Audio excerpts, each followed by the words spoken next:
Here we go. Boom.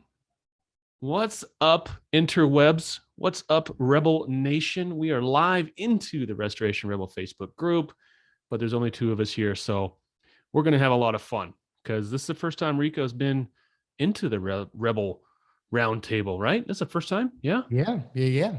Oh, man. Well, this is the first time for everything, though, you know? There really is. There really is. That's what my psychiatrist keeps telling me.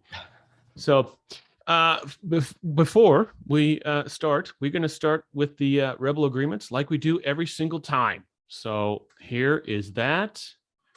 And here we go. Agreement number 1. I will protect the value of my services.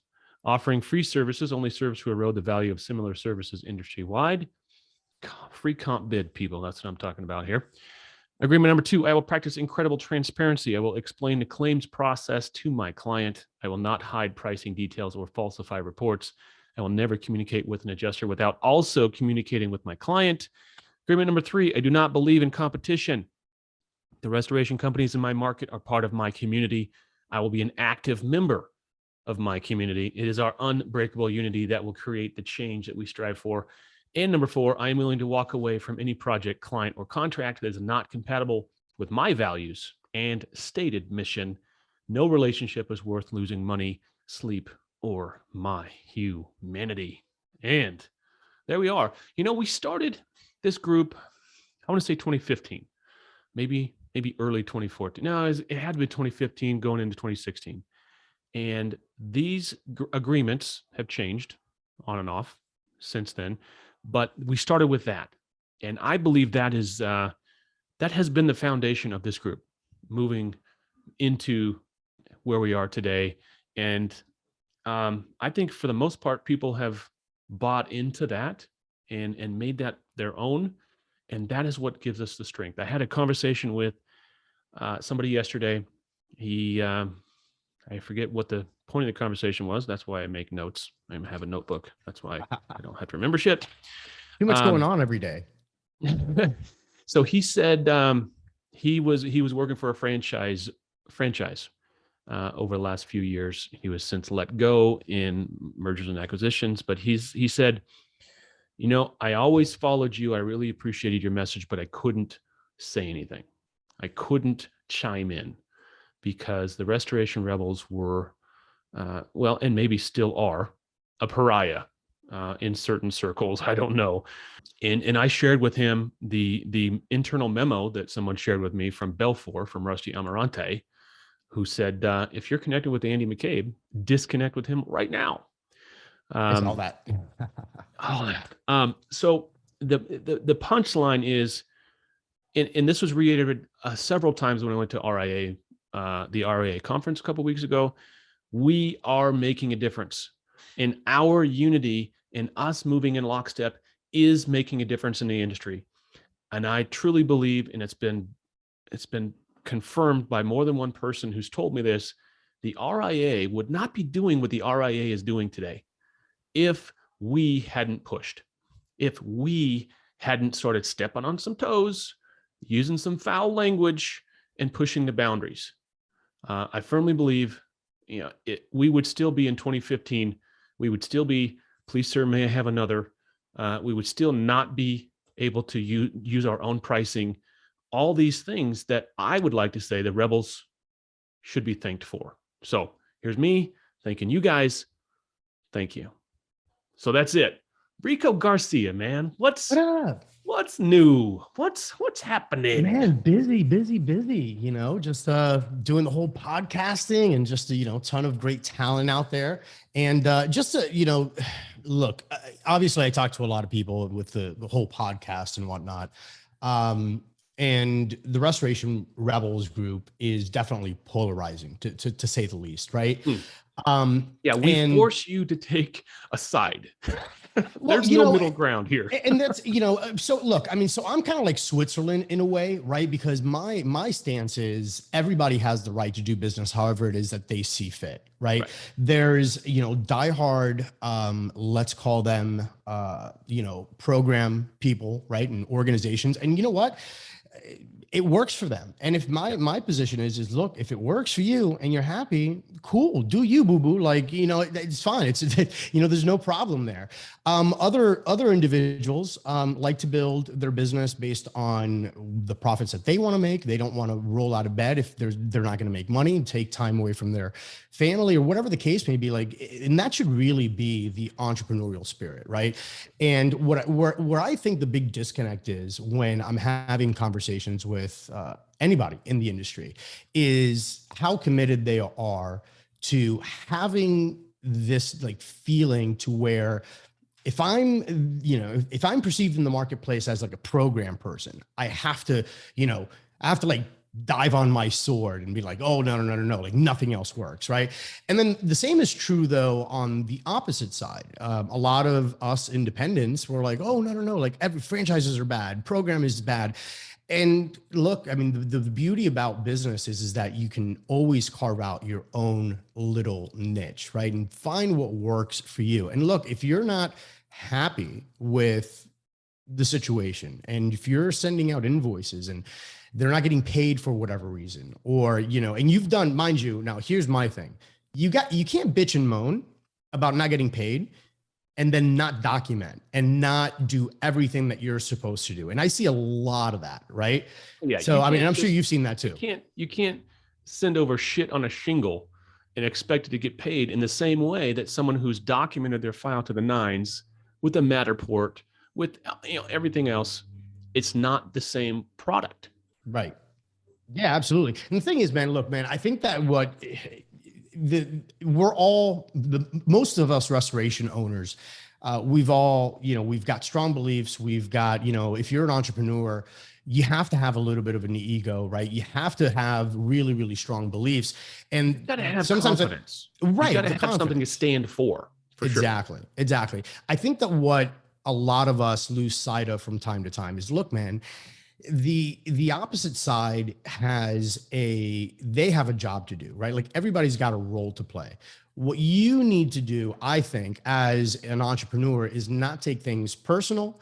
Make sure that you're doing everything that you possibly can to protect yourself, right? To justify what you feel comfortable with, and let the cards fall where they may, and then do whatever it is that you need to do. But a lot of it, I think, man, is really just like a mindset thing, Everything. That's what it comes down to. Everything. Yeah. Hold on 1 second. I'm seeing a delay in my video, so I'm going to hit pause. See if that fixes it. Not Probably really. not. All right. Yeah. Whatever. Yeah. Probably so not. When I rebroadcast this to YouTube, it's going to have a severe audio visual discombobulation. I doubt it, man. I mean, what are you looking at? Are you looking at your Zoom or are you looking at the live broadcast? Looking at my Zoom. Yeah. Oh, really? I mean, you're coming in fine on my side. Like, okay. Perfect. Good. Perfectly in sync. So you're good to go there. I'll trust the interwebs from here to Florida more than a connection from my computer to my screen. Right. Yeah, man. So definitely mindset. Getting back to that, man. The mindset is the key. Mindset goes beyond restoration, right? We don't own the concept, but it is so fundamental to everything you do as a human being. Your mindset establishes your reality. Yep. So, yeah. But the group is polarizing. Oh shit. For sure. For sure. And again, look, I'm kind of like Switzerland because I'm kind of like in my own lane and I pay attention in a very superficial way unless, you and I, let's say, for example, like get into the weeds, like we did on the podcast that we did, or, in a random situation like this where it's like, all right, cool, let's go ahead and talk shop.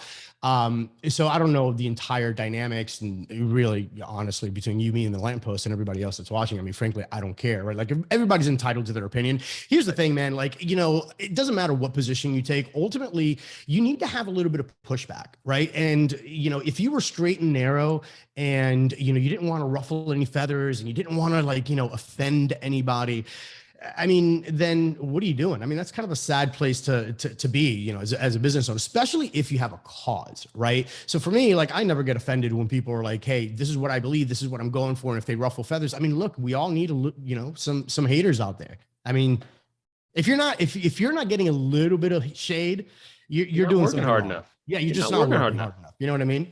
Yeah, for sure. You're not stepping fully into your true self. And there Very are a true. ton of people who don't want to do that. And that is fine, because we need people to do shit. Right. We need people to clean toilets. It's And all that important. It's all important. it's super important. And that person cleaning toilets doesn't necessarily need to have a higher mission than I need a paycheck. I'm doing the work. I'm doing good work.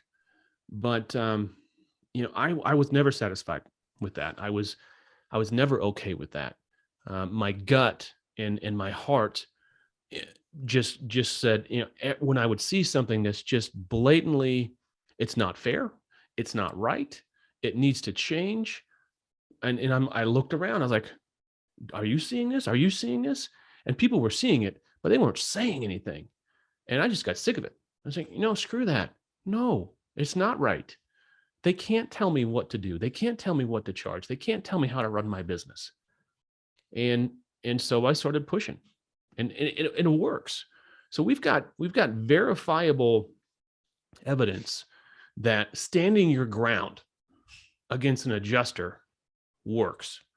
We've got multiple instances that have just been relayed to me through the group that you submit your bill, you stand behind your bill, you don't exhibit any willingness to negotiate on your bill, and then magically the money comes in the mail. So it's a game. It's always been a game. We just didn't know how to play it. Right. And the thing is, look, man, there's a couple of things that to unpack there. Number one, you have to be fair, right? Because we've all seen it. And a lot of the people that are like bitching and moaning and saying, oh my God, this, insurance, they suck and the adjuster sucks. Well, dude, you had 15 DHUs in, a 200 square foot room. Like, come on, like, what are you doing? And it took you 3 weeks to dry that out. So there's, back in the day was certainly the wild, wild west. And a lot of those habits have carried on into today. And then again, kind of like what I said before, if you are confident in the services that you're providing and it's justifiable and it's measured and it's documented, yeah, you know what? You should certainly stand really firm and say, hey, look, this is what my price is. This is fair.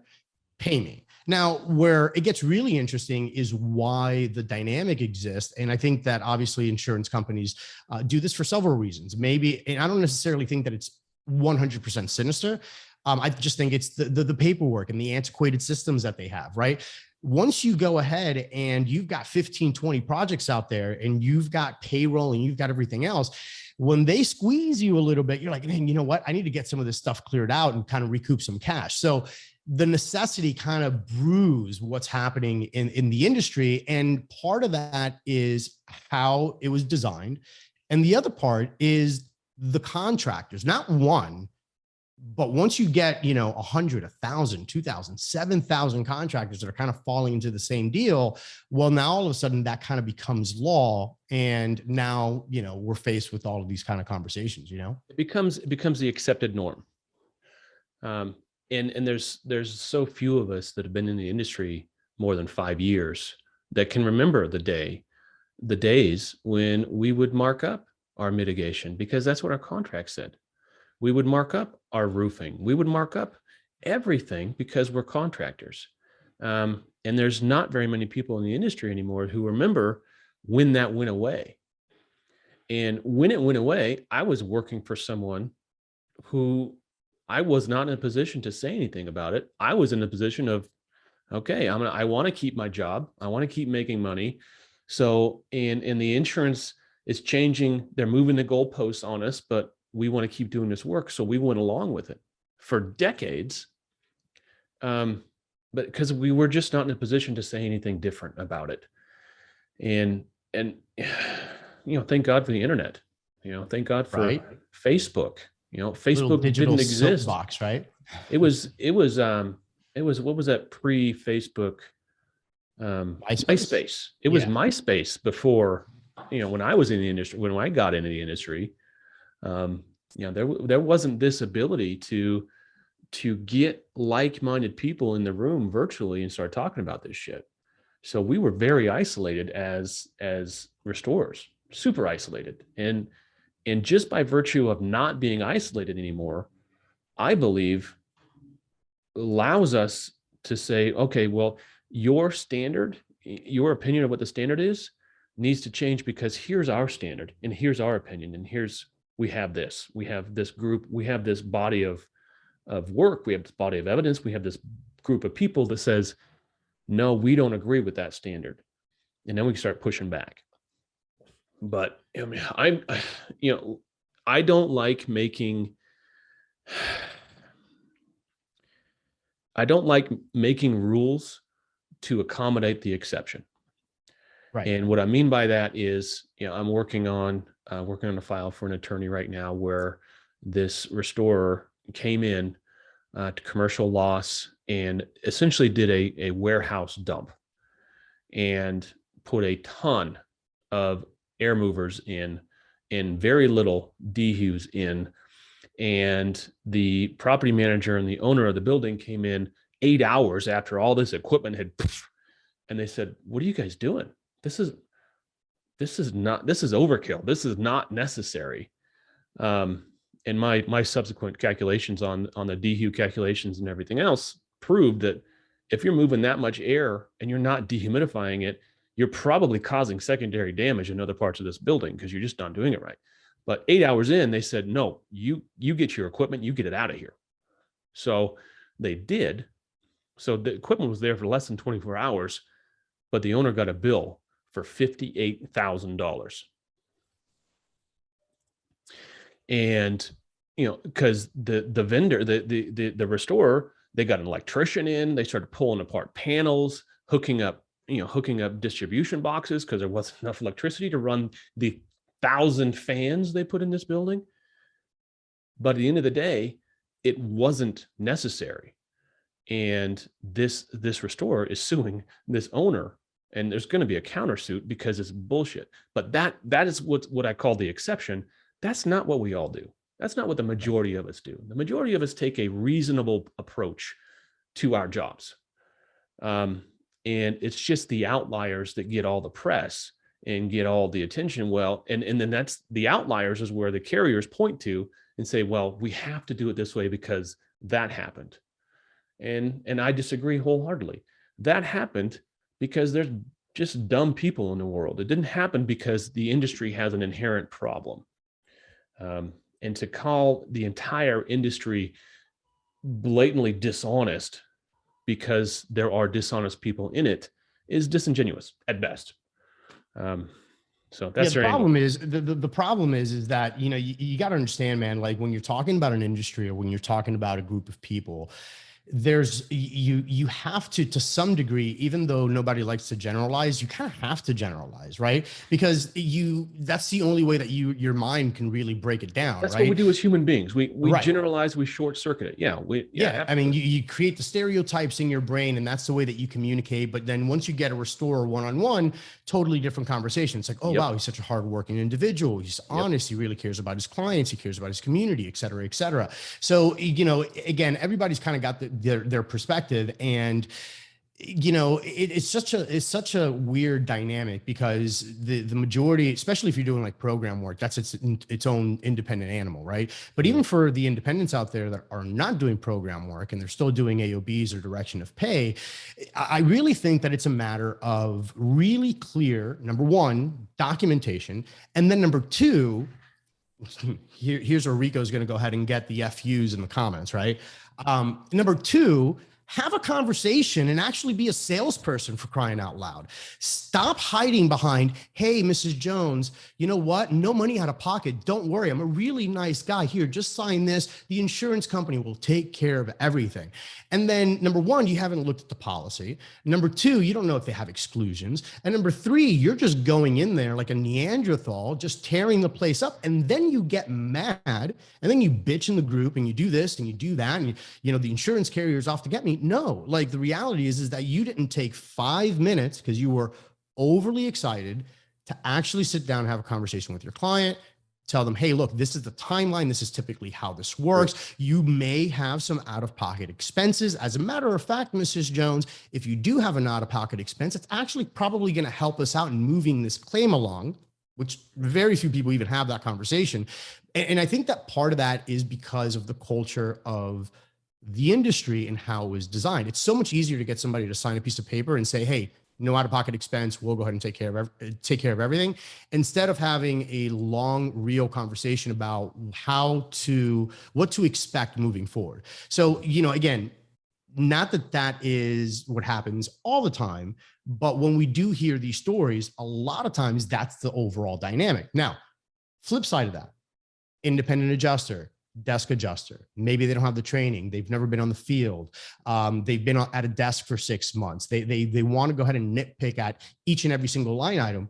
My position is, and again, this may not necessarily be a popular opinion, but from a sanity standpoint, for me, it works. You want to argue? Cool. You don't think that this line item needs to be there? That's fine. No worries. What's the next step? Let's talk about it. Yeah. Let's talk about it. And I think there's too many of us. And again, we're stressed. We've got projects where, it takes so long to go ahead and get paid. So there's already like this built-in emotion that we're bringing into a lot of these conversations. So, immediately when somebody says, hey, what's the deal with this line item? Or typically we don't handle this, they just go off the deep end. And then that's where typically the communication stops. So, and again, is that every conversation? No, but I do think that it's really good practice to kind of take a deep breath before you get on the phone call and say, hey, look, this is non-emotional. This is what I'm worth. I walked my client through it. They signed off on everything. So nothing is a surprise. Because again, and I think you've mentioned this, right? Having a price list on your initial contract saying, hey, look, DHUs per day, rental rate.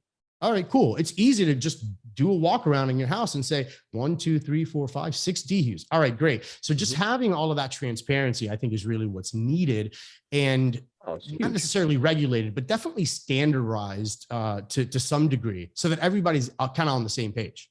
Yeah, I mean, regulation is scary. And you mentioned regulation, you might as well mention socialism. Right. Wait, Exactly. I'm waiting for the chat to blow up. Hold up. Oh, okay. Wait. I think we're good. They're not listening. Man, I mentioned socialism, the word socialism, in one post last week, and oh my God. Oh, I might as well have pissed on everyone's grave. I don't understand it. Anyway, we got Mr. Rich in the room. Rich, what are you doing, man? Where are you at? Unmute yourself first, though. Just sitting here watching and listening. What part of the country you in? It's rare that I'm in my office on Thursday afternoon, so I'm here just to watch and learn. Okay, all right. Yeah. I can put you in the peanut gallery if you want. That way you don't have to be. That's where I was before, and you asked me to join on the panel, so I was like, okay, I guess I can't get away with this. Oh man, it is interesting. The point that Rico just made about putting pricing on the contract. Do you put pricing? I'm redoing my contract right now, and that's something that I'm about to do. Oh, so you're redoing your contract right now? Yeah. It's key.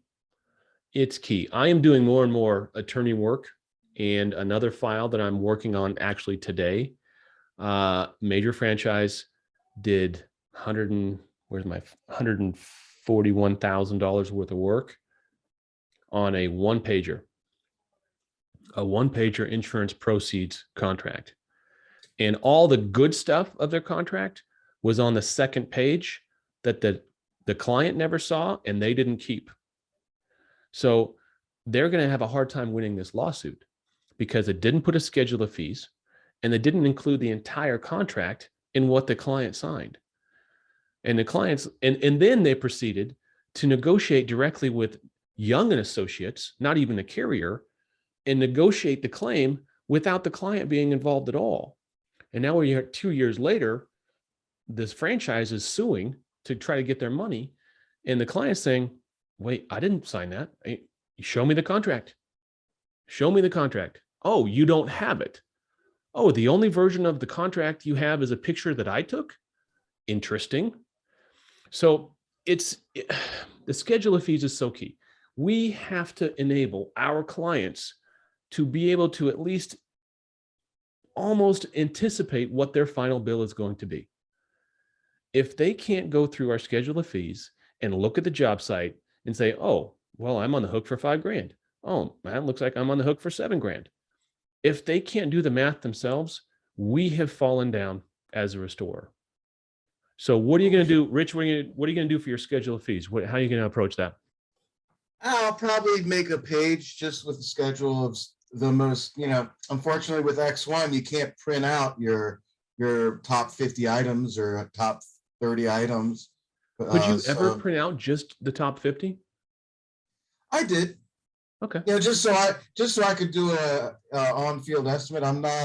I'm still old. I'm just transferring over to a tablet and doing the Xactimate out in the field. But I like to give an estimate to my clients before I get started and say it's likely going to be more, but this is what we're looking at to start off with. Depending on what we find once we get started and open the walls up, it may be more, it may be less. But this is a realistic starting point. Can I show you what I came up with? Sure. I'm gonna do it anyway. So I'm just asking to be nice. Here we go. So this comes from, this is the front page. This is the customer facing page, and the whole thing doesn't print, just the schedule, but it comes from this. So this is an export from Xactimate. So I wrote up a fake MIT, including a bunch of stuff, like everything I could think of for a MIT. And then I printed it out into Excel format. So I've got a schedule of fees that reflects, I can come in here and let's put in a 10% markup on that. And it'll adjust everything according to A, the pricing that I put into Xactimate in the first place, and then B, the markup I choose to put into this. You need to have, everyone listening needs to have a version of this as an attachment to their contract. And this is one page. Go ahead and make it 2 pages, but don't make it 5 fucking pages, because it's going to be too big for your project managers and your salespeople to carry around. And 2, no one's ever going to read it. It's just going to be confusing. So I would invite you to look at something like that. And if you want mine, you can have it. Just email me. Here, I'll give my email right here.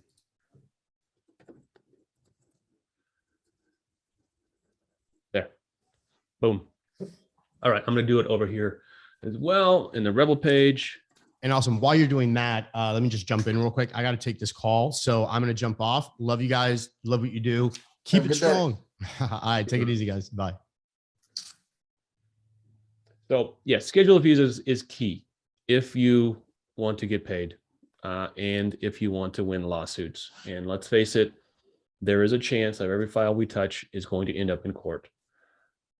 Yeah, my original contract, though it was 1 page, it was 2 full pages condensed. The writing was too small, and I was like, you know what, we got to redo this. It's easy enough nowadays with technology compared to when we were, doing everything on paper. Yep. Yep. I'm a dinosaur. What can I say? But just spreading it out, making it easier on the eyes for my old eyes and for my clients, so they don't have to squint. Yeah. And adding a few things in. Originally, I have my work authorization and agreement, and I also, as per my attorney, I have my worksheet, and that's where I would just write up an estimate. Just do a quick sketch, get some square footages, put down, the most basic line items, and say this is what we're looking at to get started. But there's going to be more, and what's going to be, I won't know until we get started and open the walls up. Yep. If we have to go that far. I can't tell you the running time on the equipment because, it's dry when it's dry. We don't know. I'm putting 5 days here. It might only be 4. It might be 7. It depends on how far it's soaked in and what the numbers are. Yeah, 100%. Yeah. So right now I'm looking at 2 or 3 other contracts my associates have, trying to see what I like from them, picking and choosing.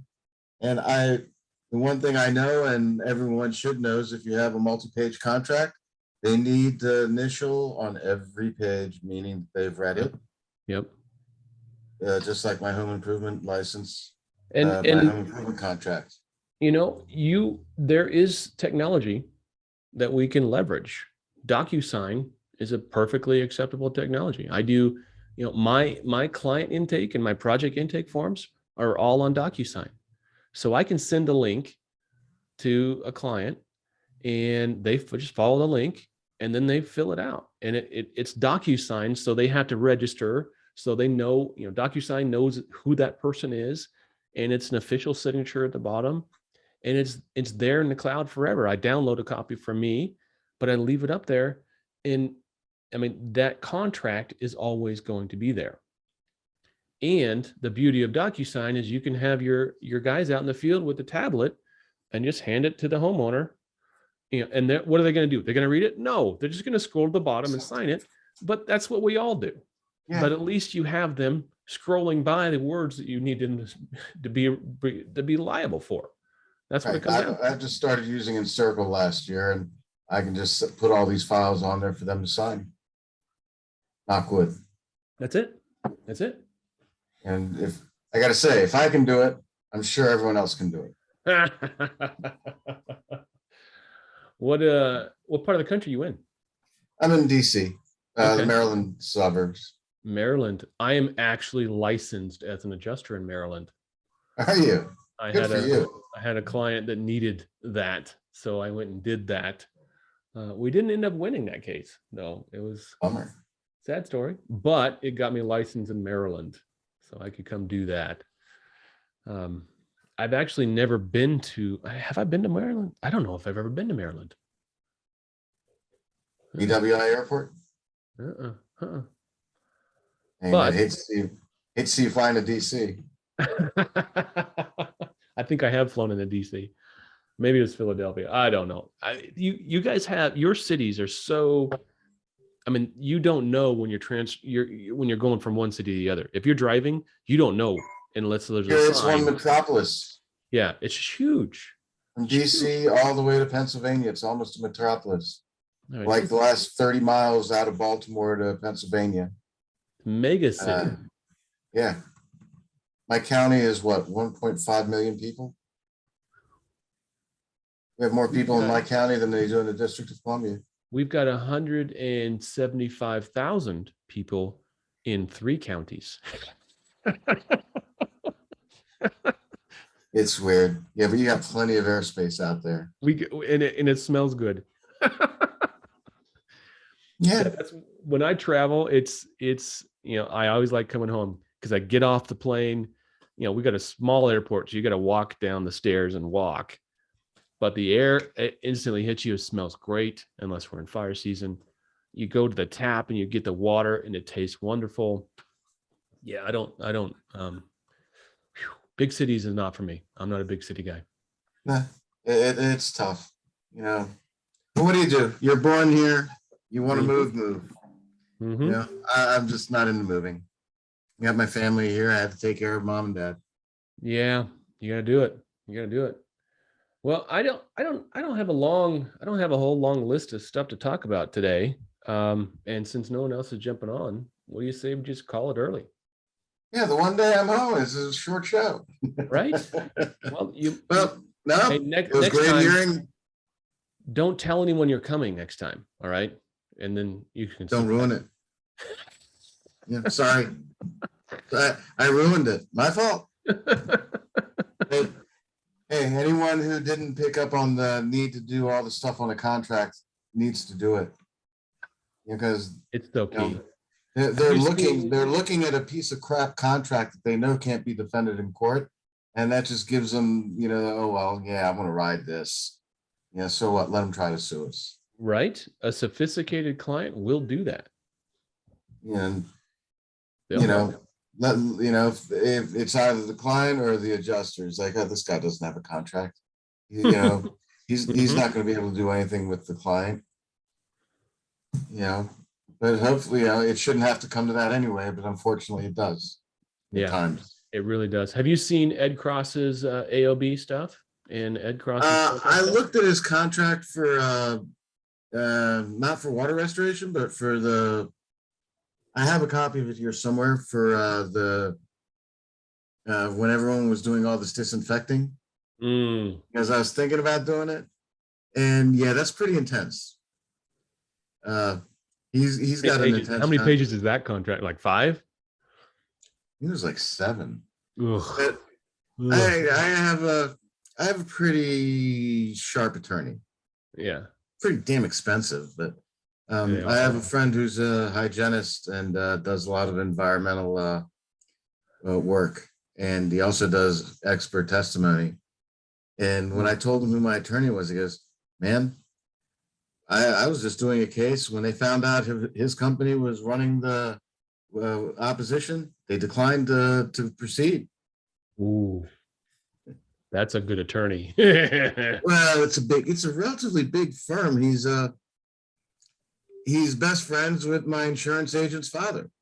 So when I told him I needed an attorney to write my contract, they're like, "Well, he's the most expensive guy in the county, but he's the best guy in the county." And 15 years later, here we are. You get what you pay for. Yeah, well, a little expensive, but discretionary discount is what I learned from him. He's very easygoing. Good. But the accountant isn't. But you can't give a discretionary discount on a low number. You've got to start high. Oh yeah, and it's very high. Is he? What are we talking? $1,000 an hour? Yeah. Good God, man, that is high. Okay. He's the principal of the company. He doesn't do everything though. The contract guy is only 500 now. Only 500. Okay. Yeah. Yeah. Well, my expert witness rate is like 450. Yeah, and that's only if I'm sitting in trial. Yeah.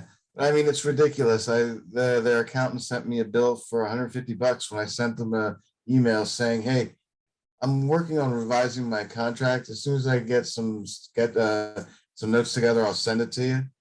They charge you $150 to read your email. I called him up on his cell phone. I was like, "Yeah, I'm not going to reply to that email, but I will not be paying that." He goes, "What?" I go, "Go, just when you're at your desk, look at it. Look at my file." And he goes, "Did they bill you, Rich?" I go, "1/3 of an hour." It's like, oh God, don't worry about it. It's legal. Well, that's what they do. But yeah, I there's a certain point. I'm trying to move away from the hourly rate of trading hours for dollars and go more menu driven for my Xactimate side.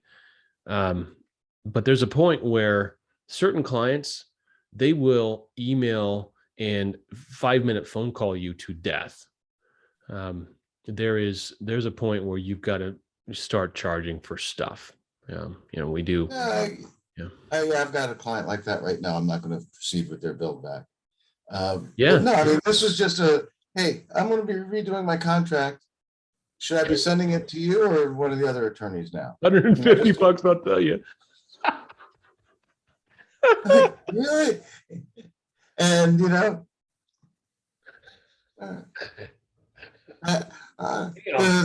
principal sent me an email. He's like, "Yeah, don't even worry about that bullshit." What is it? What is it with this person in accounting trying to run away their business? But you have junior guys that have to make their quota, right? They've got to have so many billable hours in the month, to this guy. Yeah, no, this guy isn't a junior. He's a full associate. He's been there for 10 years. But I don't know how this came out, but I don't really worry about it. If worst comes to worst, they'll take it off when the accounting department will probably send me a correction in the next couple of days. Ooh, we got somebody else coming in now. We do. Mr. Joseph Spears. He's been watching vicariously on the Facebook page, but evidently he had some laptop issues. I don't know. I don't know what some of these comments mean. He's probably drunk at his desk. I was at the dentist and I just got home, so that's why. What's up, brother? How you been? Are you there? How you been? He's lost. There you go. There he is. Not what? Oh, overworked and Underpaid. There's no sweat. There's no swelling on either side, so that's a good sign. Was it a cleaning? Tell me it was a cleaning. Cleaning only? Oh, wait. Un momento, por favor. So you're confusing my nerd brain. You're mixing genres. So you can't mix Star Wars and Transformers. You just my brain doesn't work that way.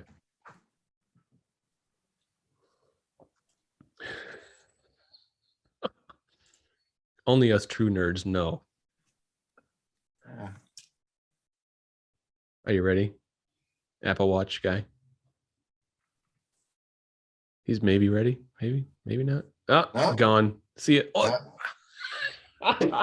His We computer have is, nothing but the highest in production value on the Restoration Rebel Roundtable. can you hear me now? Yes, I can. Yay. No expense. outer problem. No And I can hear expense you now. spared.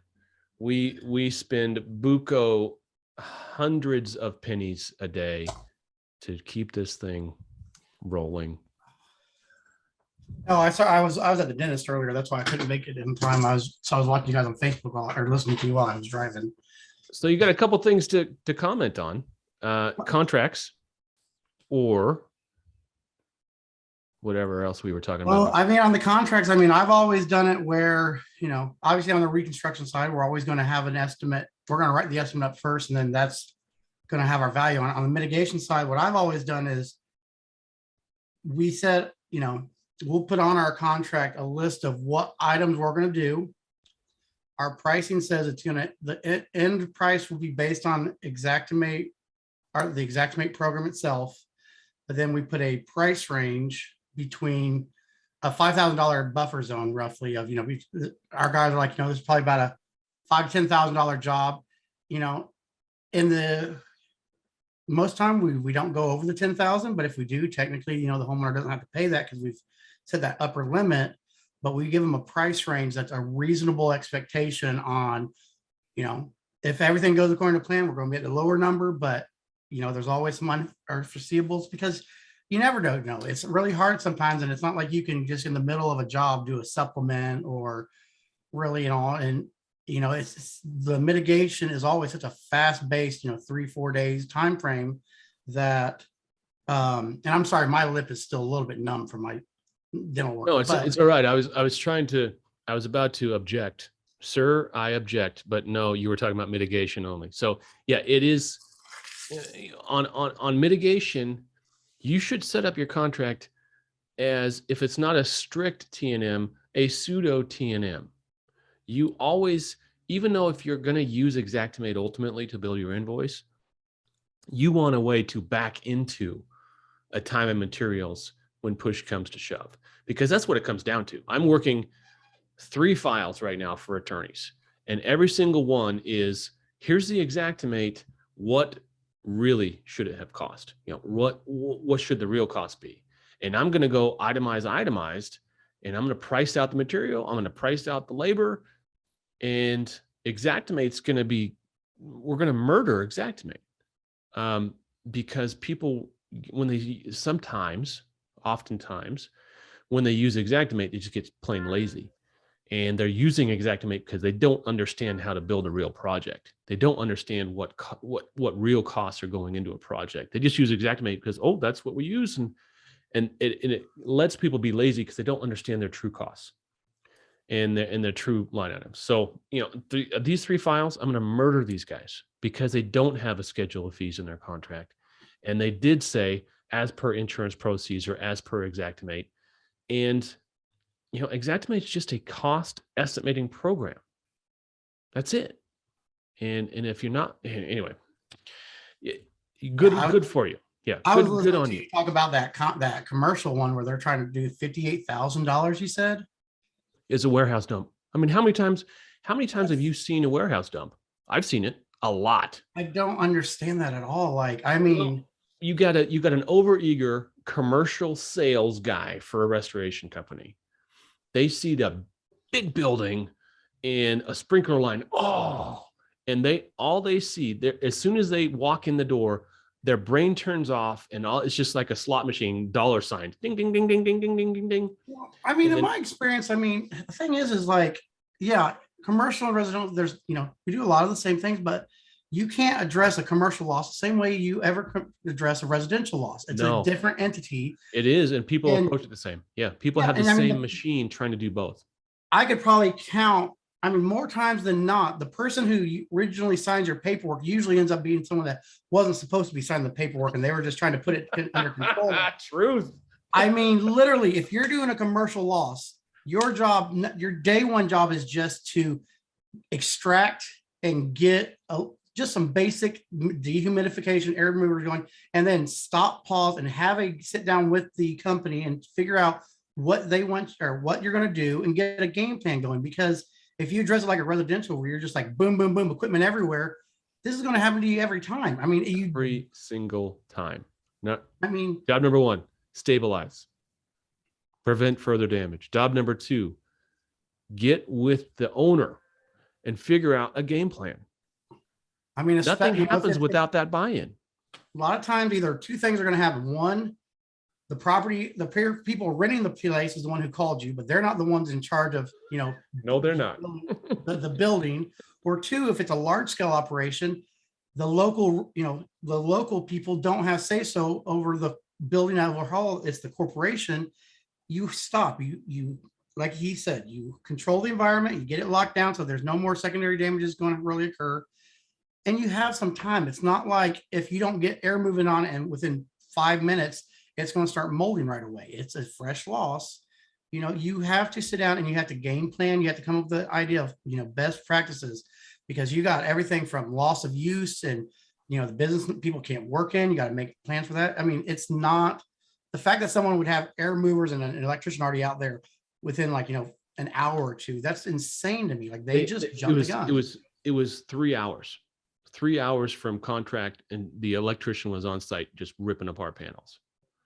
I mean, yeah, I mean, like, and I can't properly assess a building of that size in 3 hours, let alone know that I need this much equipment and get an electrician there. And I mean, granted, it was a warehouse, but like I do, like, No, this was not a warehouse. Yeah, but like in an office building, for say, where they have cubicles, you can't just have the electrician go in there and start screwing shit up. Every cubicle will shut down and everything else. You got to make, get a game plan going with how are you going to get people in and out so they can keep working.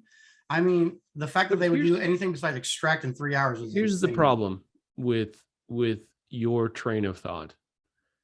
It makes too much sense. It requires a human being with emotional intelligence and a modicum of knowledge. That is not who's out there doing this work. Obviously not. I mean, if I don't do that many large commercial projects, but I have 4 stories in a class 1 or whatever building a few years ago, flooded from a skiff down.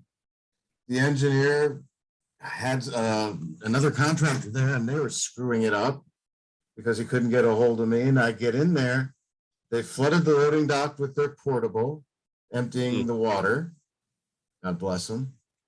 They had a truck mount, but they couldn't run it up to the 8th floor. No, truck mounts don't go that high. No. And they'd already called Sunbelt to deliver a truckload of equipment. And I was like, well, you can tell Sunbelt you don't want them, but we'll take care of it. We'll take them. How many Ds did they have at this warehouse? Oh, you talking the one I'm Andy, talking? he's asking you. Yeah. Not enough. I mean, not enough by a factor of 10. Well, I mean, on a warehouse, I don't even know why they would have LGRs. You should just get a trailer mounted desiccant, if anything, and that way but there's so many factors in that there, like it just doesn't make sense what they were charging. No, if you're gonna seriously dry a building of that size, and it was a basement, it was a concrete basement, but it was built up in offices above. There was 3 floors. But if you're gonna really, if it's wet enough to address, it's enough to justify you gotta get a desiccant in or nothing. And the best thing is like Sunbelt, if you rent a trailer mounted desiccant from Sunbelt and a generator, they will run all that for you. You just sit back and twiddle your thumbs and collect your money on it. They'll hang it from the grid ceiling for you and all that stuff. I mean, there's no, I mean, I've seen so many people try to do large, Walmart size, complexes and stuff with LGRs. And I'm just like, why are you doing that? Like, that's not the right way to do it. I mean, you're never going to have enough power because it's not efficient. Yeah. You're never going to have enough power. And so this was a ready, fire, aim scenario. You do the DHU calculations, and it just, at the end of the day, it wasn't that wet. It wasn't that wet. I mean, and all the water went down to a basement, which is concrete floor, concrete walls. Did they have overhead doors for trucks and everything anywhere? No, it was a sub level basement. Okay. It was a wine storage warehouse underneath the offices. So everything was on pallets in cardboard boxes, and you had, this much water on the floor, but where's your bound water? Nowhere. It's going to eventually find its way down the drain. Okay. Then you're just dealing with a residual. There just wasn't enough there, and they just severely overreacted. But I don't blame them for overreacting. What I blame them for is sticking to their guns and saying it was the right thing to do. Well, I've noticed also there's been a big push lately I've seen on people trying to justify extremely long dryouts simply because the concrete's wet and they're trying to get the concrete all the way dry. Yeah, which is never going to be dry. I mean, I've seen some crazy estimates lately where people are charging, 3-4 weeks just because, the concrete hasn't reached the dry standard yet. And I'm like, it's concrete. It's always thirsty. It will find an equilibrium. As soon as you pull the equipment out, it'll balance itself out and be good. It only took me one major loss. Like as a project manager, I'm looking at the numbers and I know what my percentage is. Like, oh, I'm going to get 3% of that. Oh man, it's going to make my quarter. I'm going to go buy a new car or whatever else I was thinking. And then the adjuster or someone smarter than me at the time comes back and says, no, pull that equipment. We'll let it air dry. We'll wait 3 months. I mean, we'll wait 3 months. I mean, I know your warehouse is a basement, but I mean, on most warehouses, hell, just open up all the bay doors in the place and you'll open the windows. Yes. Burp the building dry. I mean, I've done numerous Amazon facilities back when I was at Belfour where hell, you're going to put some air movers in and that's it, because you're not shutting down. You're not going to get in the way of their fork trucks. You have to think correctly, think logically about it, and approaching any commercial, even if it's your local little, I don't know, pizza place that's in the strip mall. You can't just go in there and treat it like it's a residential property. That's not how the system works. And it's not how this industry is supposed to operate. Yeah. But too many people think that, oh, I know how to do residential, so commercial is the exact same thing. It's just I have a commercial client instead of a homeowner, and it's never that way. Biggest mitigation I ever did, $750,000 over 7 days. So it's $100,000 a day. Commercial warehouse for Honda, the Northwest Parts Distribution Center. And we got paid. We didn't get paid to dry anything. We got paid to move and direct water for 7 days because it's a warehouse, metal shelving, concrete floor and walls. There was nothing to dry. Somebody early on said, well, how many desiccants do we need? And I said, none. You do the calculation, you needed 20, but there's not justified for 25,000 CFM desiccants because we got open bay doors. We're going to move air, and all we need to do is control the water. This was a snowstorm that built up like 10 feet of snow up against a parapet wall, and the ceiling collapsed onto a mezzanine. So what we were doing was controlling the melt water so they could maintain operations in their warehouse while the snow melted, so we could eventually end up doing something with the roof. But if we put drying equipment on that, anyone with a hygrometer in any sense would murder us. But we didn't even try. We just put bodies on it and moved the water and made sure they could stay open.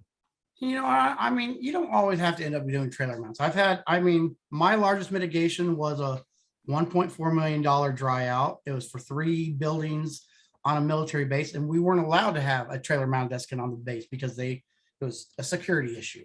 So, LGRs do come into play, but when you're doing anything, anything really commercial, like, you have to address the space and the operation and how can you keep it open first, and then determine based on those answers how big it is and do we got to keep people working. You have to make the right decisions, and putting how many air movers they said, like, that is so much liability from someone tripping over, and next thing you know, your company's sued for causing someone to twist an ankle. It's one thing to spend money to keep them open, and that's what we did at Honda. We kept them open because it was $1.2 million a day that they would lose if they couldn't run their warehouse. That should always be your very first question. First question, how do I get the water out? Second question, how do I keep them open? Then you move on to what do I need to do? What does need to be demoed? What will they permit me to demo? Then after the demo is done, because you're going to have concrete floors and metal studs, there ain't shit to dry. Then you address, once all the demo's done, what's left to dry and how much equipment do I need? Yeah, you're 6 questions deep before you put anything out. You grab any air mover off the truck. But that's the first thing these guys did. First thing they did, put the equipment in. And I've got pictures of air movers just stacked 10 high. They didn't know where to put them yet. I mean, most commercial properties, but they charged them to the job because they were off the truck and stacked in the corner. See, I mean, most commercial properties have fusion-bound rubber back carpet tiles. They're rubber back polyurethane fibers. Those dry, those clean. They don't have to be tore out unless it's raw sewage. Yep. And even on a sprinkler, I know everyone wants to automatically default to a level or to Cat 3 on a sprinkler, but it's not always the case. There's so many factors in a sprinkler system on things that, like, yeah, maybe directly where the first opened up is, but people never take into account dilute. How long did it run for? How much water was in there? Just because it starts off as a significant contamination because it comes out blacker than hell, we all know this. But if it ran for 3 hours, it's going to dilute down to it has some contamination or a category 2 at times. I mean, it's never. I mean, people just go in there and they have just blinders on like this here and see what they want to see, and they don't. They see what they want to see because they see dollar signs. That's all they see. They see their commission. They see their paycheck. They see dollar signs. I've got one. I seem to be talking to no one but attorneys these days, which is fine. But another one where it was a fire and the sprinklers went off. As we know, usually the sprinklers do more damage than the fire does. They extracted the water as Cat 2. And okay, we're going to argue that? No. But then after they were there, the cap job someone did on the sprinkler system failed and it re-wet. They extracted again at Cat 2. Now, the first time those sprinklers went off, you're getting all the sediment, you're getting all the settling, you're getting all the oils out of the system. Easily justifiable Cat 2. I'll argue it every day of the week. But the second time, did you really need to rape them? I will say that it depends on. I'll say, did the second one go off before or after they'd done their cleaning and antimicrobial and all that, or were they still in the middle of? Yes, doing that? They extracted and applied antimicrobial, and then it broke. Then how? I mean, even a category 1 has contaminants in it. It's just nothing that's going to be enough to cause, human or pet. Probable. What's the word? Probable. I can't think of it now. Someone tell me. Ard, no, you're in the chat on the Facebook page. What's the definition of Cat 2 and Cat 3? I mean, that's just go straight there. Oh, I'll bring it up right now. Grossly contaminated. Yeah. Grossly contaminated is category 3. Significant contamination is category 2, and little to none is category 1. That's why there's a second sentence to the category 2. I'm bringing it up right now. They're about human not infection. Yeah, I'm losing the word. The likelihood of causing infection or something like that. No, Okay, so here's the book here. am I smoking too much of that good stuff? Well, here's a great thing. Like I always tell people about it here and stuff. Here, let me share my screen so I can kind of point this out what I'm showing. All right. I mean, let me make that happen here. There you go. And there's my Zoom. Let me do this here. Hang on. I'm going to walk the refrigerator while you're doing that. All right.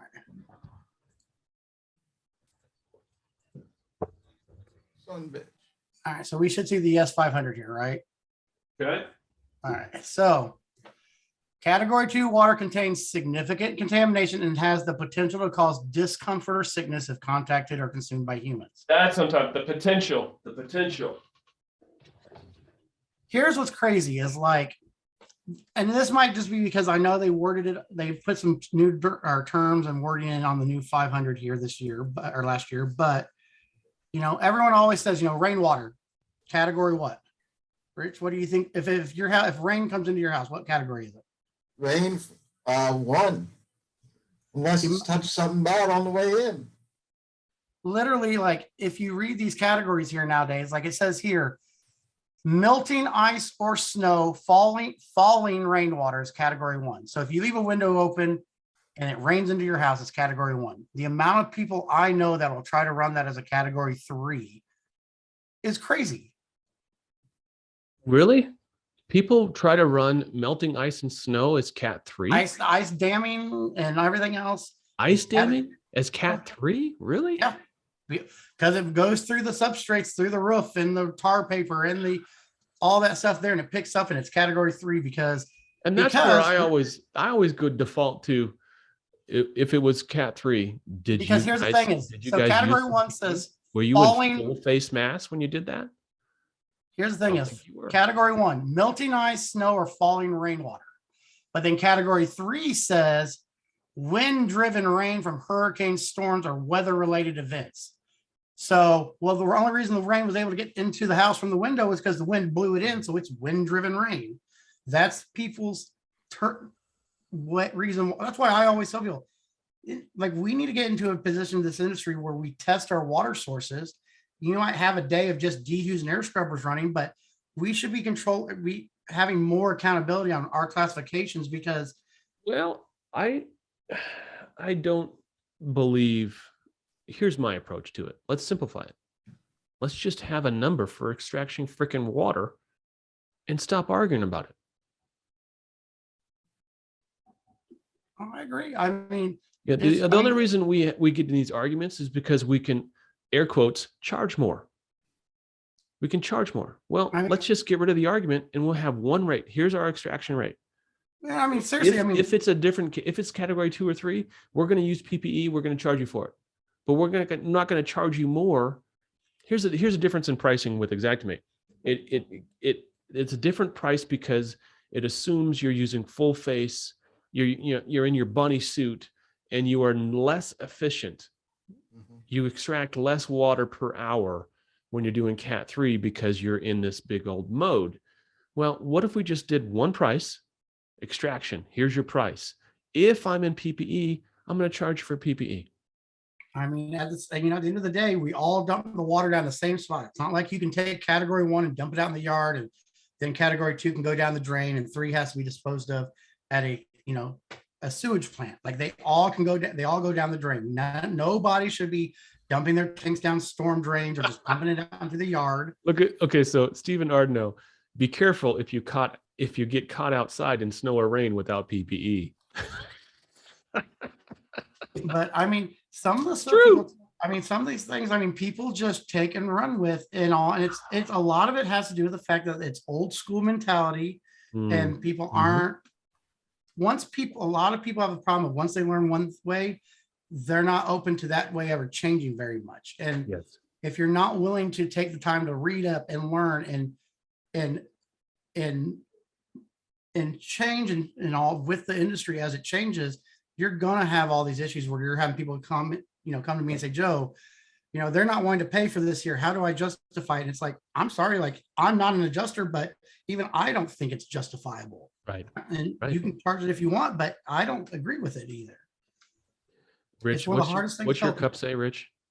I think I caught it, but I want to see it for sure. Yes. There may or may not be vodka in this cup. But that's one of the biggest issues I've ever had with the S500 on categories is that it says grossly contaminated for Cat 3, significant. How are you as a, and this is to everyone watching, how are you determining whether that amount of contamination is significant or grossly? I've always defaulted back And to 9 times out of 10, they're like, eh. They're always like, well, if I put it on the ground, got a cup of water, would you drink it?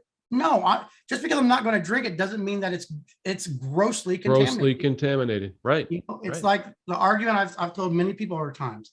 You have a toilet overflow where it had one single solid bowel movement, but the water ran for say 8 hours.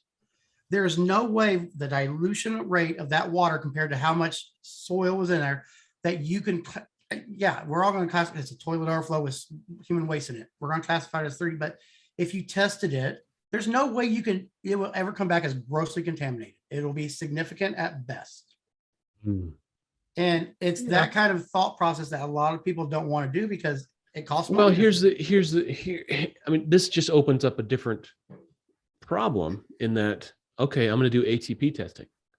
Well, if I'm going to do ATP testing, I'm going to charge for ATP testing. Oh, well, the carrier doesn't want to pay me for ATP testing. Where do we go from there? And we start chasing our freaking tail.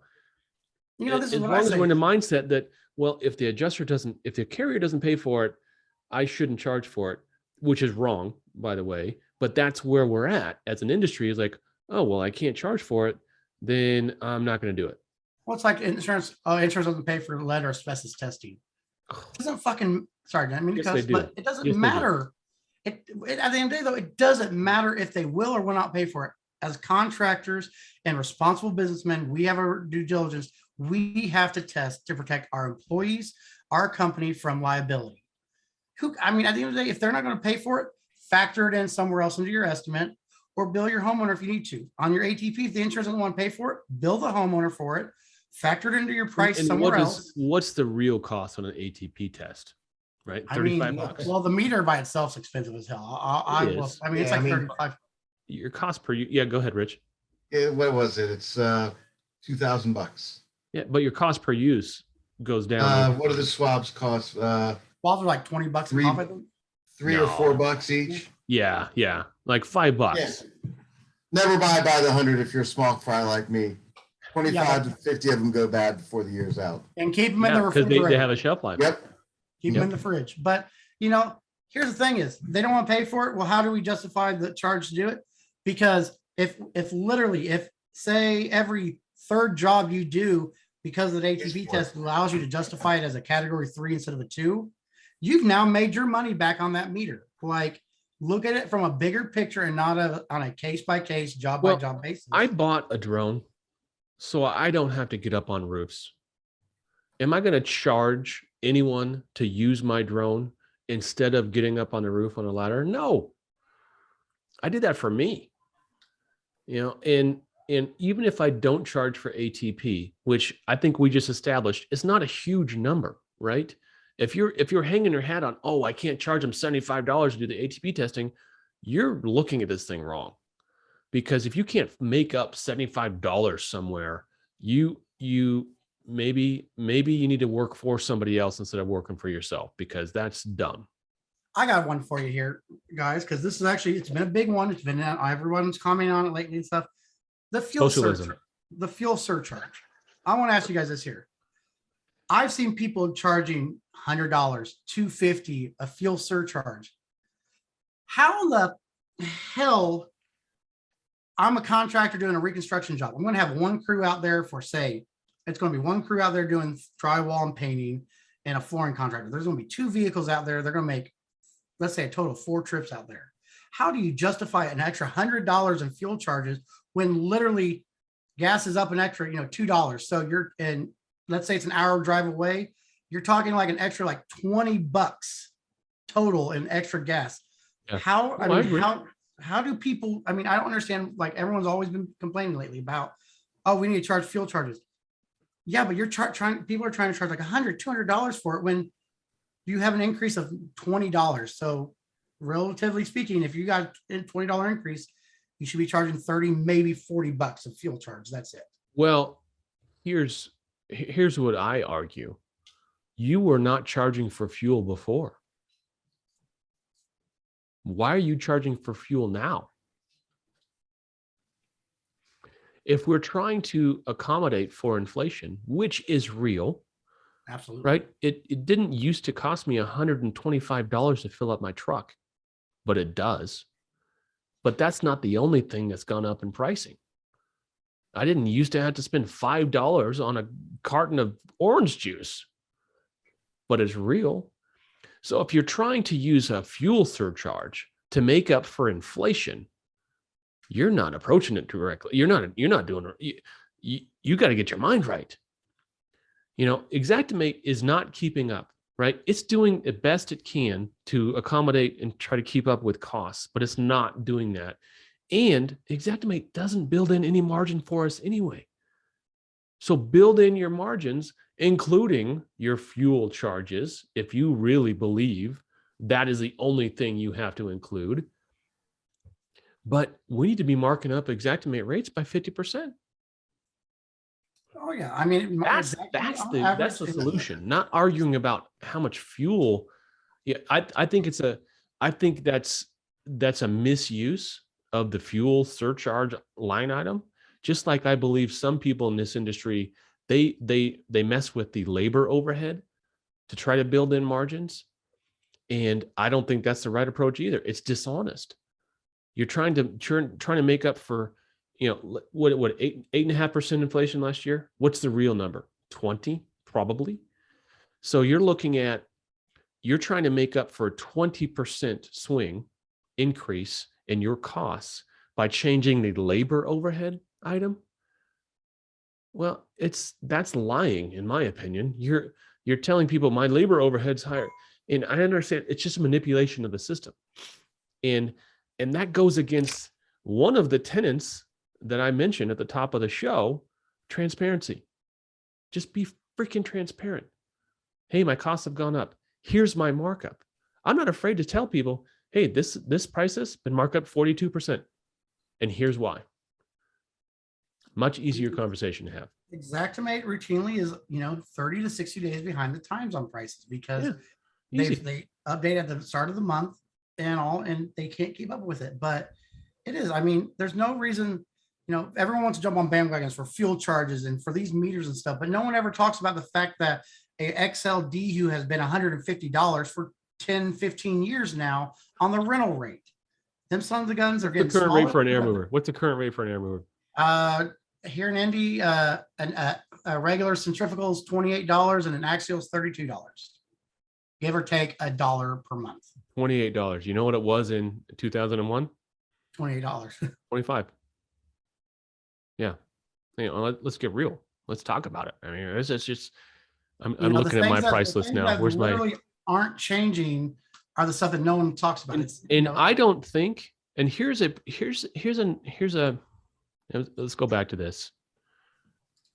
And I'm serious, Rich. Email me if you want this. I'll give you a copy of it. I'll give you the Excel version. Do you know how to do an Excel export in Xactimate? I don't do Excel. I have to learn it, but I'm not an Excel person. No, Xactimate, I mean. No, I haven't done it. Oh, okay. One of the many things I get to look forward to learning. Okay, well, let's talk about it. Let's you and I talk about it offline. But this is a marked up price list. I don't remember which price list this is. I should say, but it doesn't.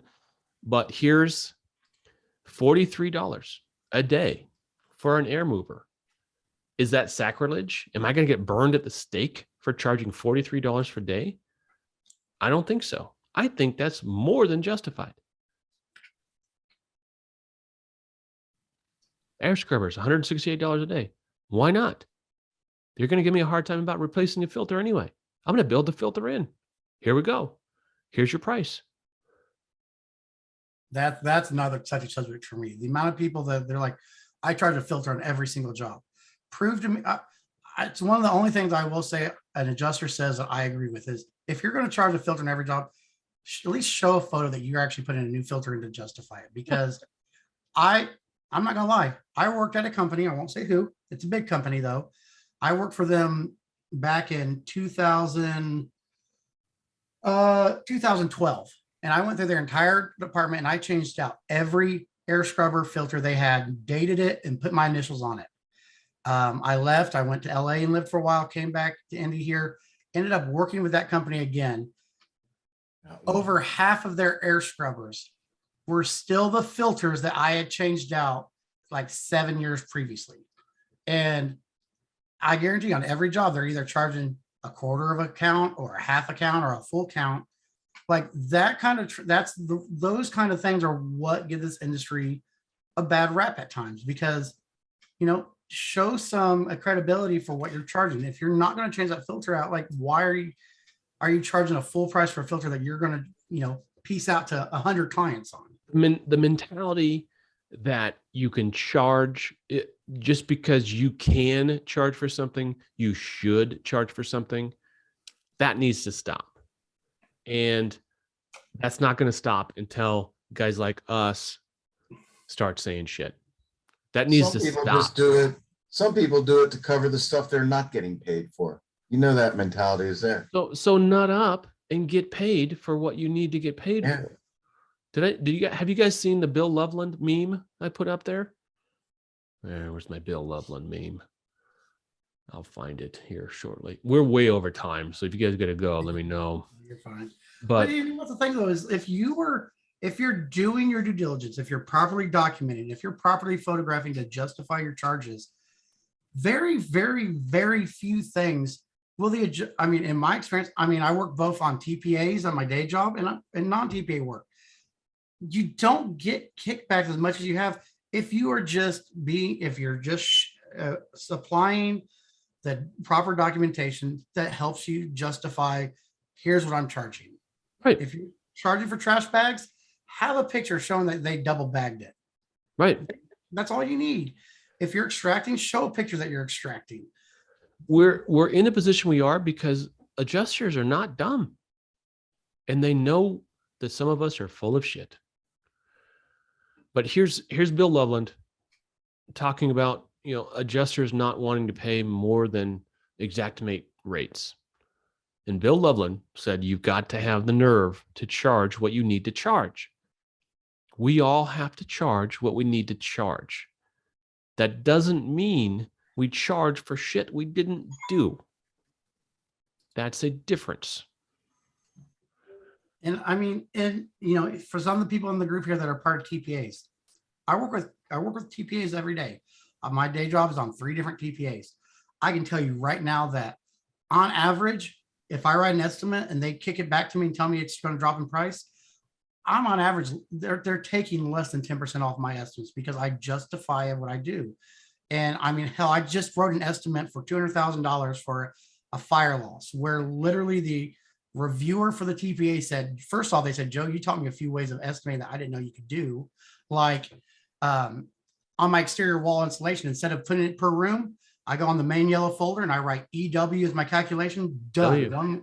And they had no clue. I almost cried when I found that out. A couple of years ago, I was like, oh my God, thank you. Well, so much easier. For the longest time, I was doing that for all the major things. If I was a total lost house and I had to paint all the walls, main folder, W. Yep. One line item for painting, that covers everything. Now, granted, everyone wants to see it per room, but it's the reason why people don't get as much money as what they want is because they're already turning in an incorrect or incomplete estimate, because that's what they're used to writing, and then unsubstantiated and undefensible. Unsubstantiated, undefensible. Yeah, we need to be, I think I said this yesterday in my live into the group, in order to maintain the moral high ground, we need to operate beyond reproach. We need to be the most honest and most transparent. And it's not going to win you a lot of points in the short term, but long term, we will be historically correct and we Well, will win. You know, and here's the thing is it's a weird line of thought here, but everybody knows plumbing doesn't pay the right numbers. Everyone knows that. You can't get a water heater for Xactimate pricing in any city you live in, basically, when you call out a plumber and have them do a water heater for you. But we all also know that all we have to do is turn in the bill from the plumber, and the adjusters will say, okay, I'll pay the bill. They're not going to argue it once the plumber shows the thing. The same is true for our own industry, though. Just because the adjusters say, I'm not going to pay for it, doesn't mean ever they won't.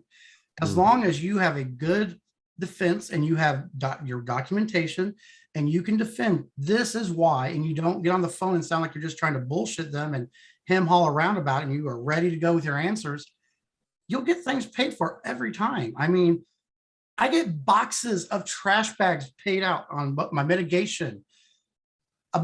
Andy, do you have Xactimate? How much is one trash bag under WTR BAG? $3 a pop? Yeah, exorbitant. It's big. You get $3 a bag, and Xactimate says you can double bag when you don't have direct egress on category 2s and 3s. I've charged 3-4 boxes, made $800 on trash bags. All you have to do is be able to prove that you double bag stuff. I mean, it's that simple of a mentality.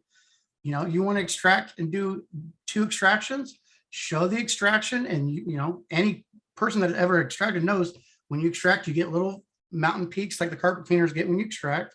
Your second extraction, you'll see those peaks, and you can use that and say, look, you can see we've already extracted once. We had to do a second extraction. Done. It's that easy. You know, I know one of our members here in the group, they charge to clean the carpet as soon as they get done extracting it before they set their drying equipment up. And then they'll charge for clean the carpet afterwards. Wait, So they do like an actual detergent solution cleaning, carpet cleaning. Absolutely. They don't just charge for it. They actually do it. She actually makes them do it. They are a franchise company on multiple TPAs, and she gets it all around every time. And if you're doing in-place drying, if you're not lifting that carpet, if you're not pulling that pad, fully justifiable. I love it. I like it. That's working smarter. You're saving money. Oh, well, that's a concept. Preventing further damage, saving money on the rebuild. Isn't that why we're here? You know, and I mean, there's little things that Rich is like, that's what I thought why we were here. I thought we were here to do that. I mean, we're, you know, every class, clean then dry.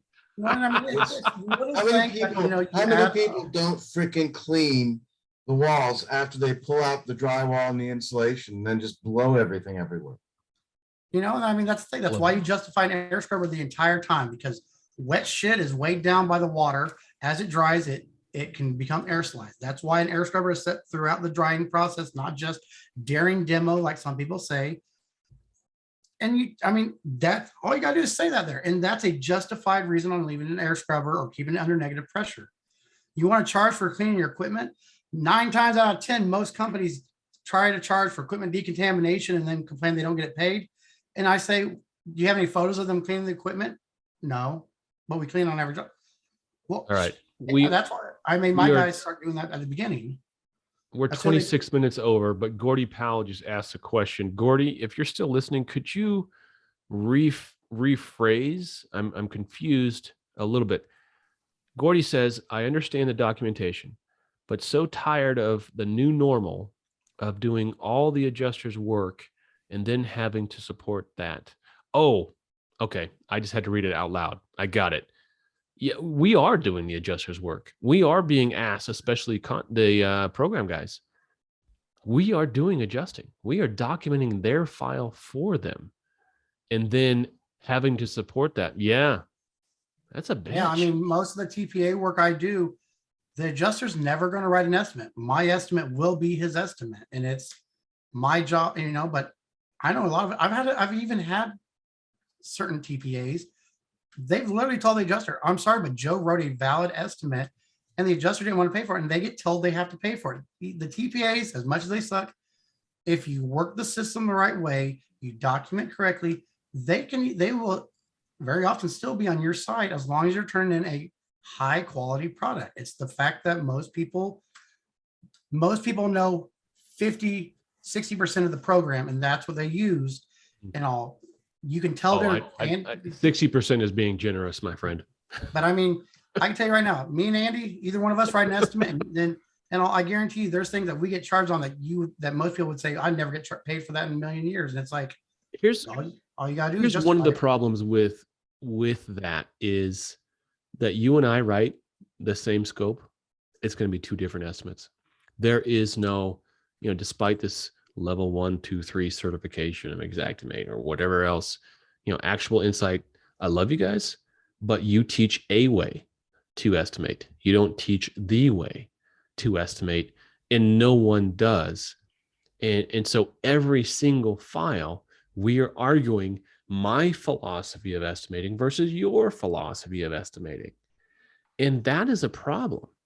That's a real problem. Side note, Impartial, the AI thing that looks at Matterport and generates an Xactimate. I don't know how it does it. I'm pretty sure it's witchcraft.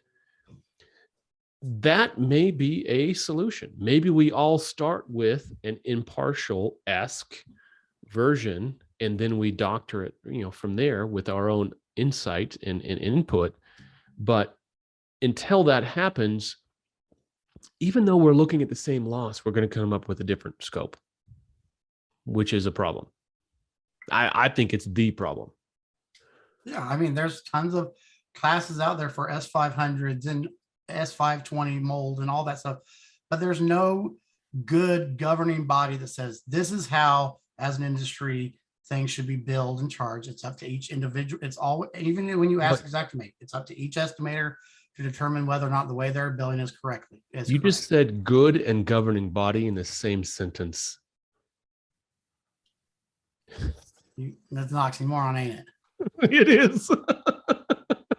But I mean, think about it. I mean, there are class. Every adjuster will tell you the way you should write it. Yes, because they learned from their boss. Mm-hmm. Yes. I mean, it is. I mean, there's a lot of people. I mean, I know a lot of people, they complain about, oh, I just can't ever get to the right number on these jobs. Well, there's reasons why. The amount of people who don't include things such as, I don't know, let me think of some. How do they know the right number if they don't understand their true costs? Yeah. I mean, on a fire loss, the amount of people that I've seen write fire losses and they don't include fire sealant on each hole.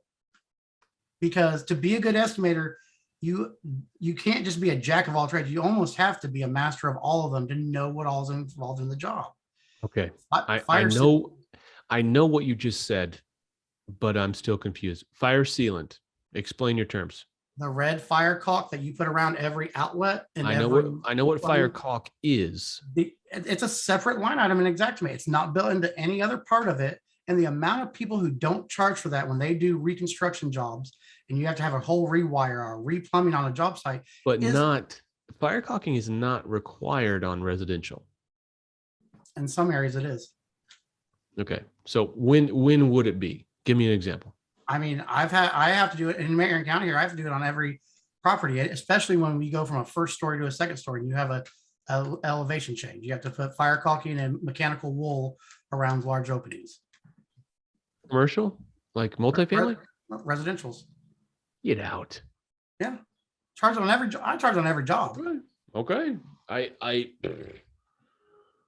know when I was in LA, they had to. I mean, LA's its own universe. Fire caulking on single family residential.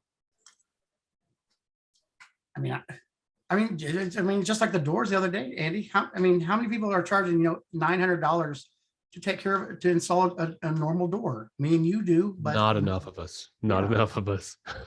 But there's that just I don't know. I need some more. I need some more input. I need some more information. Send me that. I can't. But it's little stuff. It's little things like your countertops. Everyone is starting to learn to account for the miter joint, but the amount of people that leave off edge treatment. If you have an exposed side of the countertop on the vertical that has an edge treatment, every time, I don't care if it's flat laid or it's granite, it has an edge treatment added to it. And the amount of people that don't. Unless it's rolled. Well, even on the edges though, where the stove slides in at, those have edge treatments on the edges there. That's why they put that skin on the edge of it, and you pay extra for that. Because if you Well- go to Menards or anybody, they're going to ask you how many exposed Well, edges the- are you going to the have? piece of shit rental I live in doesn't have that. Really? I'm I just mean, saying. Yeah, I mean, every time when you pull the stove out, if they got the skin on the side of the countertop on each side, that's edge treatment. You can charge for it. Mhm. No, I Fire mean, caulking though, I do. Oh, I think we might have crossed a line. I don't. You're gonna have to I'll convince pull me. my local business. Convince me. Send me some documentation. I want to see it. And you know, I'm all for following code. If the International Building Code and Standards says we have to have fire caulking in my area or whatever area we're working in, yeah, absolutely, we should do it. And that, but Joe, that goes back to our initial problem is a lot of the people we have driving these buses across the country don't have proper training on how to drive that bus. And the project managers that are managing projects, the estimators that are estimating projects don't have, there's just no, you know, I'm going to go in a different direction here, but there's just no trade, right? There, you know, there's an electrical trade, there's plumbing trade, there's framing trade, there's construction, but there's no restoration trade. So there's no official training so we can all get on the same page with this stuff. It just doesn't exist.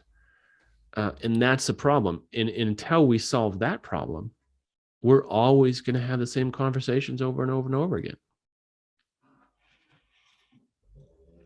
I'm trying to pull it up right now. I can tell you about that there. I'll probably have to send it to you privately afterwards. All right, send it to me. We're I'll put a post up or 34 something. minutes over our time. I appreciate anyone who has actually stayed this entire time and listened to our ramblings. I commend I'm you. waiting for the home inspector to reply about the freaking fire caulking. His first reply was where? Where? I said in the residential environment in Maryland or any of the counties. So I specified in the framing between rooms or levels. Mm. I mean, I understand. Don't get me wrong. I understand what fire caulking is and Yeah. why it's used. And But- he's also a ex-fireman. No, because it's covered with drywall. Yep, your drywall is your fire barrier. Yep. Yeah. Yep. So, Joe, in Well, I lieu mean, of more information you're going to give I'll me, get- I think I mean, we're it's just gonna like, go- yeah, we're that's gonna fine. on the fire caulking in residential. Well, I mean, it's until just you like in see- Indiana here. I mean, we just upgraded our walls. We have to have R20 value in our walls now. You know how many times I have to reframe a wall out because they don't want to pay for siding to be removed and foam board to be put up because it was only an interior fire. I have to frame my walls out. I have to firm out now. We have to have How- R20 so do you- non-compact. Do you reframe or do you fur that wall out? I mean, we can go so deep, but Yeah, I know. you keep saying things that intriguing me. So you're keeping me on a line here. You're doing what you need to do. Like I said, So- I'll So put you together got a you little got an kit. exterior wall that is 4 inches or maybe 6, right? What if If you it's can't 6 get inches, to I can get R20 in I can get 6 inches? R20 in What a do you 6-inch do? wall. What I do can you get do? R20 in a 6-inch wall. I can't But get you R20 cannot in a 4-inch wall. No. And So what do you also, do? we fur them out, or we have to build them out. We have to pull So out. what's that look like? What's the mechanics of building out that wall? Pain in the ass. Mm-hmm. I mean, either I have to upgrade it from bad insulation to some kind of a wet blown-in cellulose material that'll give me the R value I need. Or rigid with foil. Yeah, but that's on the exterior, and if they don't want to pay to have all the No, siding no, taken, that's on exterior. You can put that. You can cut it and put it interior. I mean, there's multiple ways of doing it, but I mean, you know, the amount of, I mean, most houses only have a 4. I mean, hell, half of our houses in Indy have 2-inch walls. I mean, they're that wide of exterior walls. You can't get 20 value in there. No. And it's literally, I mean, every job I do, I always look up my insulation codes before I do any walls that are going to be insulated because Yep. I mean, everyone always defaults to R13 on the walls and R20 in the ceilings. Most of the jobs I've ever done lately, there are R30, R40 value up in the ceilings. Is there a jurisdiction in the country that still allows R13? I don't know that there is. I'd have to look through all my one-click codes and see if any of the jobs I've done lately have that. And the other thing is, how many of us, and I'm speaking for myself too, because I don't do this, really check the IBC before we write our estimates. The International Building Codes, I've got or a the couple- International IRBC, International Residential Building Code. I've got a couple of laminated like little pamphlet things that I got off the internet that That's they why I have love all you. basic codes on and stuff and everything. That's why I love you. You gonna But I send me mean- those? Yeah, I'll find them. Yeah, I'll look them up for you. I'll see where I have them, see if I can scan them. But yeah, I mean, code is one of the biggest things. I mean, it's just like, for example, here in Indiana, It's the you don't biggest have to thing. have a permit for things, but you have to have a permit waiver. And the amount of people that do roofs that don't put the waiver up in the window that says I'm not required to have a permit. I've had 3 or 4 friends get fined in the last year because they started cracking down on it. Well, Like there's a lot of stuff people don't, it's always Well, been this way careful. and that's how we do it. careful, Joe. You're actually talking about being a real contractor, and we're special. We're restorers. We're not contractors. We're restorers. I had to pull, I had a job where literally I had a fight with my guy because he didn't think I had to pull a permit, because in Indiana, you only have to have a permit inside if you're creating a bed, like if you're creating a bedroom, you had to pull a permit. We had to pull a wall down because the upstairs loft, the previous owner had put a wall up and it was on top of carpet and the drywall and everything. We tore the wall down. So now there's no bedroom. We're recreating a bedroom. We had to pull a permit and it slowed our job down by like 2 weeks. The adjuster was pissed off. No, we found that out. And I was like, what do you want me to do about this? And then the guy came out. He's like, yeah, like I would have fined you guys hardcore if I'd known you guys had took this wall down and not gotten a You permit. hadn't got a permit. Yeah, I think it's time we stop taking our construction lead from the adjuster. Any lead from an adjuster. Thank you. Thank you. Yes. What do they know? Do the opposite whenever they tell me what to do.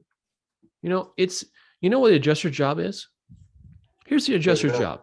And I know this because I've taken the tests and I'm licensed as an adjuster in multiple states. Adjuster's primary job is to find and extend coverage under the policy. Is the adjuster's job to put a microscope up the contractor's butt and look for problems? No. The adjuster needs to make a call. But that's not what they're trained to do. They're trained to beat down contractors and vendors. That's their primary training. TPAs are even worse. But the adjuster's primary job, per their license, is to find and extend coverage under the policy in place at the time of a loss. How many adjusters do you know find and extend coverage under the policy in place? How many adjusters do you know read the freaking policy? I do, because that's what I do. They don't, because that's not what they get paid to do. It's just, it always goes, great example is always the lead and asbestos. Oh, they don't have coverage for lead and asbestos. Yeah, we're not filing a claim for lead and asbestos. It's Lead on the job site. It has to be addressed. Asbestos is not the cause of loss. Just like mold is not the cause of loss. Water was the cause of loss. Asbestos is not the cause of loss. Fire was the cause of loss. Collapse was the cause of loss. Asbestos is what we have to do to adhere to national standards, national and state standards regarding friable asbestos. Yeah. All right. 1 hour and 41 minutes. I'm going to call it. I love you guys for hanging out. Rich, it was good to have you. I hope to see you again. Whenever I'm available, I like to do it, Well, it's every I'm Thursday, 1 always- p.m. Pacific. Yep. Have a good day, gentlemen. Thank you. All right. Good to see you, brother.